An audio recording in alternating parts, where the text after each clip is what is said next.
Baik, terima kasih pemirsa. Anda masih bersama kami Damai Nusaku yang mengangkat tema tentang penyakit hati yang disebut dengan kesombongan. Dalam segmentasi berikut ini, Kiai Sarif akan memberikan gambaran kepada kita untuk mengenali sifat sombong dan sekaligus dampaknya yang ternyata akan menghancurkan kita. Silakan, Kiai. Bismillahirrahmanirrahim. Assalamualaikum warahmatullahi wabarakatuh. Alhamdulillahirabbil alamin. Allahumma shalli wa sallim ala sayyidina Muhammad wa ala ali sayyidina Muhammad, amma ba'du. Jamaah sekalian berbahagia, pemirsa TV One dimanapun berada, mengawali ini saya juga ingin menyampaikan turut berduka cita karena saya kenal dekat dengan almarhum, Allah yarham, Kang Rashid. Semoga beliau husnul khatimah. Saya bersaksi bahwa beliau orang baik. Bahkan sebelum beliau sakit, saya sempat tampil bersama beliau. Beliau orang yang menjalankan apa yang Nabi perintahkan. Orangnya murah senyum. Senyum, kita setiap kali menatap wajahnya dihadirkan ketenangan. Saya begitu merasa kehilangan dan semoga akan Allah lahirkan kembali orang-orang seperti beliau. Dan tentunya kita sebagai keluarga besar Damai Indonesiaku TV One merasa kehilangan. Semoga yang ditinggalkan juga diberikan kesabaran. Jamaah, kita masuk ke dalam kajian yang ini penyakit tidak akan berpenghujung kecuali kehancuran. Penyakit takabur, dia pasti akan hancur. Karena takabur itu ada 3 model.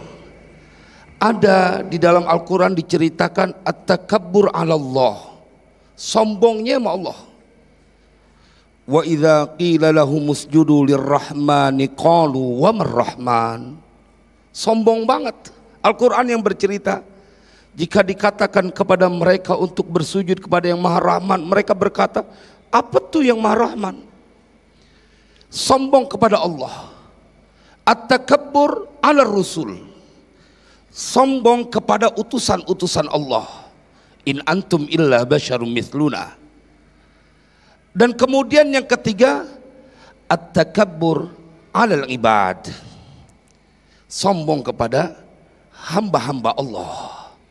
Dan ini yang banyak kita temukan. Semoga Allah selamatkan kita dari sifat sombong. Karena jemaah, penyakit ini tidak dirasakan oleh orang yang memilikinya. Orang yang sombong, dia tidak akan merasakan penyakit itu pada dirinya. Kata Imam Ghazali, bedanya penyakit zahir dan penyakit batin. Kalau penyakit zahir, yang sakit ngerasain, orang lain belum tentu tahu. Ente sakit gigi, orang lain belum tentu tahu. Kelihatannya seger banget, diajak ketawa-tawa padahal lagi sakit gigi. Orang lain yang tahu. Nggak tahu penyakit zahir, yang punya badan tahu. Tapi kalau penyakit batin kebalikannya, yang sakit kagak tahu kalau dia berpenyakit. Dan jamaah sekalian berbahagia, kenapa saya bilang bahwa selalu penghujungnya adalah kehancuran? Ayat yang tadi dibaca oleh qori kita, yang dijelaskan oleh Ustaz Azhari Nasution. Kita buka surat Al-Kahfi, Allah ceritain secara jelas. Wadrib lahum mathalar rajulaini ja'alna li ahadihima jannataini min a'nabi wa hafafnahuma binakhli wa ja'alna bainahuma zar'a. Ini kan cerita 2 orang nih. Ceritakan perumpamaan kepada mereka. Ada 2 orang yang salah satu dari mereka kami berikan 2 buah kebun. Seorang diberikan 2 buah kebun, dari kebun anggur yang dia dikelilingi dengan pohon korma, dan kemudian dia punya tempat dialiri oleh air. Dan kemudian ayat lanjutannya diceritakan, wa kana lahu samar, dia punya kekayaan. Jamaah, apa yang Allah ceritakan? Faqala li sahibihi wa huwa yuhawiruhu ana aktsaru minka malan wa a'azzu nafara. Jelas betul nih, ada orang yang face to face, berbeda keadaan, yang satu orang kaya, yang satu orang miskin. Dan yang sombong potensinya ada pada orang kaya. Kalau orang miskin sih kayaknya kagak sombong dah. Apa yang lu mau sombongin? Kalau orang kaya masih ada yang disombongin. Orang miskin sombong kebangetan. Tapi Allah ceritakan jamaah sekalian berbahagia. Dia ngomong, ana aktsaru minka mala. Aku adalah orang yang memiliki banyak apanya hartanya darimu. Dia bandingkan apa yang dia punya dengan orang lain dan kemudian dia membanggakan. Wa a'azzu nafara, banyak pengikut. Tapi lihat apa ujungnya, Allah ceritakan kehancuran, penyesalan. Maka itu secara detail kalau kita buka kitab Ihya Ulumuddin, ada 7 sebab seseorang akan menjadi sombong. Pertama, bin nasab.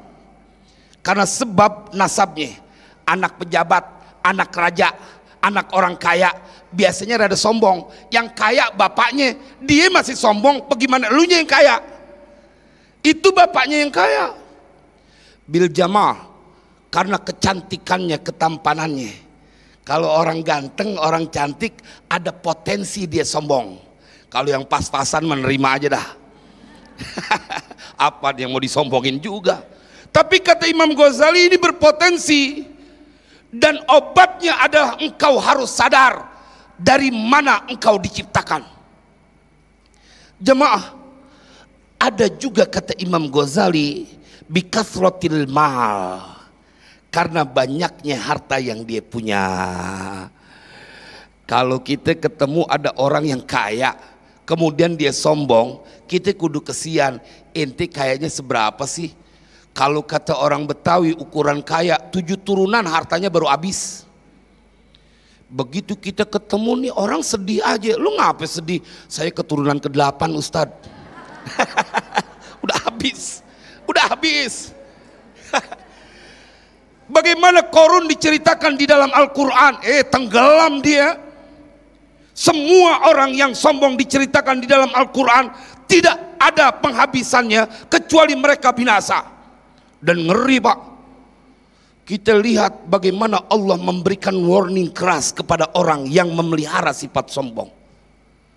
Kita akan temukan dalam surat Al-A'raf, sa'asrifu an ayati alladhina yatakabbaruna fil ardi bighairil haqq wa iyaraw kulla ayatin la yu'minu biha wa iyaraw sabila rusydi la yattakhidhuhu sabila wa iyaraw sabilal ghayyi yattakhidhuhu sabila dzalika bi annahum kadzdzabu bi ayatina wa kanu anha ghafilin.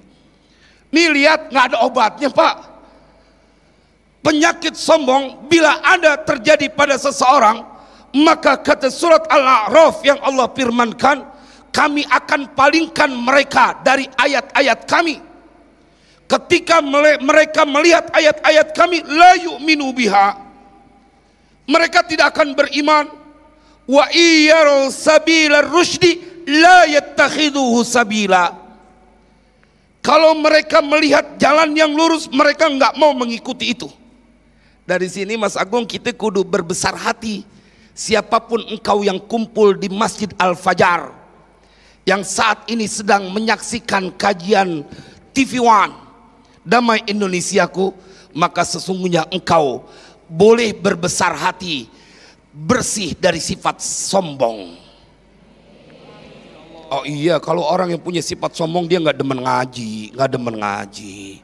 Kalau dia punya sifat sombong, nggak mungkin duduk bareng-bareng tanpa bertanya ke kiri dan ke kanan tentang kedudukan dan apa yang dia kenakan. Semoga manfaat. Masya Allah. Baik, terima kasih Kiai dan pemirsa yang dirahmati Allah.